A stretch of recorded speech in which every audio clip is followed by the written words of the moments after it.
Back to the channel. I hope all of you are doing well. Let's try to understand some of the don'ts of the Canadian Startup Visa program. And this is coming from somebody that has worked on a ton of startup visa cases and who works on a lot of procedural fairness cases. And because I see both sides of the story, and probably I'm now in a right position to at least give you some of the information that you would potentially find useful if you are a Canadian startup visa aspirant. Right. So I am Niladri Mukherjee. I am a regulated Canadian immigration consultant. I practice in Mississauga, Ontario, Canada, and I'm the founder and the CEO of Nuvonation Immigration Consulting. So the first don'ts of a Canadian startup visa program is that please do not have multiple co-founders just for the sake of it, and just because people are looking to get the permanent residency, just because the overall cost reduces. Please don't have multiple co-founders. If you have more than one co-founder, please ensure that you are able to justify the reason as to what is the requirement of two co-founders, right? If you have five co-founders, uh, it's equally important that you justify the responsibilities, the duties, etc. of the respective founders and the co-founders, and then to sort of summarize, to portray a holistic information. Because if you're not able to do this, I can almost guarantee that IRCC is going to send you a procedural fairness letter, probably excluding one of the co-founders, and if that exclusion happens, all of the other co-founders, and hence the permanent residency application is refused. So this has got a very serious repercussions I have seen in quite a few cases, and hence multiple co-founders means justification should be there in that much greater detail, right?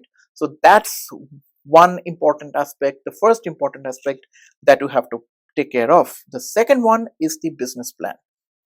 When you are writing a business plan, or if somebody is writing the business plan for you, please ensure that the plan is realistic. If you have one office, mention one office. If you have 20 offices, please mention 20 offices. But please do not mention 100 offices if you just have 20 offices, right? Be realistic. If you're present in only one country as of right now, mention that. If you're present in 7, mention that. You can talk about the projection, you can talk about the fact that you are looking to do this, you're planning to do this, but this does not mean that you're actually doing this. The realistic and hence the, I would say, the accuracy part of the business plan is very important. If the business plan is not presented accurately, that leads to the potential misrepresentation. I have seen it. Be very careful about it.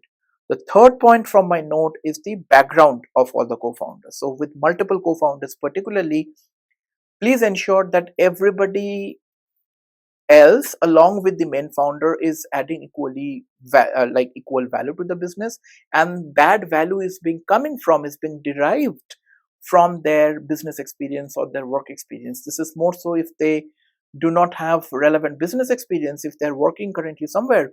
This is equally important. So if you're hiring a digital marketing manager, for example, please ensure that person either has education or experience or both. If you're hiring a COO, please ensure the person was a COO of somebody of someplace else before joining this company as a COO. All in all, please ensure all their respective backgrounds are related, even if they are not 100% related. Probably it's not practically possible for you to have like 100% related backgrounds. People change their profiles, people switch their careers, understood. But IRCC needs to understand this as to how everybody is being jointly adding value to the business, and they should be convinced that you are not really bringing in co-founders just for the sake of it. And if they are not convinced about that, they issue procedural fairness letter, and that procedural fairness letter becomes quite a few serious ones. So something to take care of. Other one is the website. Regardless of the business that you have, please ensure that the website remains 100% functional. Sometimes I see that, well, we are working on it, these pages would be live on that very particular day. No. If you're submitting that application, please ensure that the website is fully functional. Please ensure that all the links work properly. All the social media pages are there mentioned on the website, and all this work.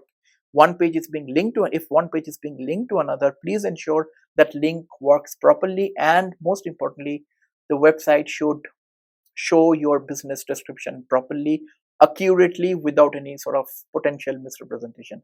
That's important.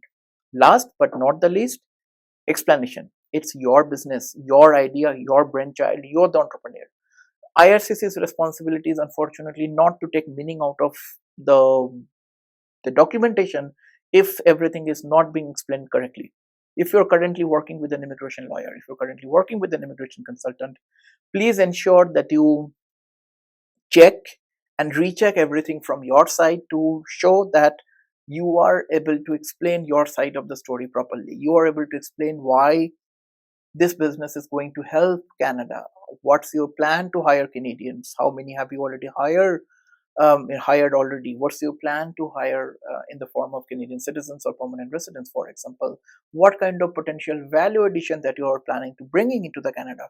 And why the government should give you a permanent residency and interim way? Why should they approve your work permit? Please ensure everything is being joined properly and a proper representation is being made.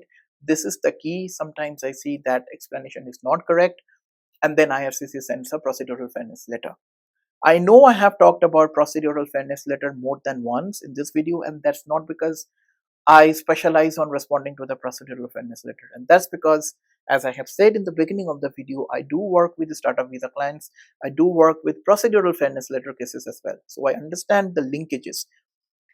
You may think that you are representing information correctly, but if that representation does not follow the IRCC's verification mechanism, for example, that will potentially lead to a procedural fairness and hence a potential misrepresentation. So accuracy and the proper depiction of the idea is very important. Startup visa is a very important project for you, I'm pretty certain.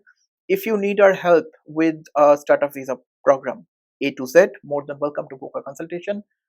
I know how it works. If you need our help with responding to the procedural fairness letter, again, please hop onto the website, book a relevant consultation. I'll be more than happy to have a case specific discussion with you and we can go from there. Hope this helps. See you guys in the next one. Bye now.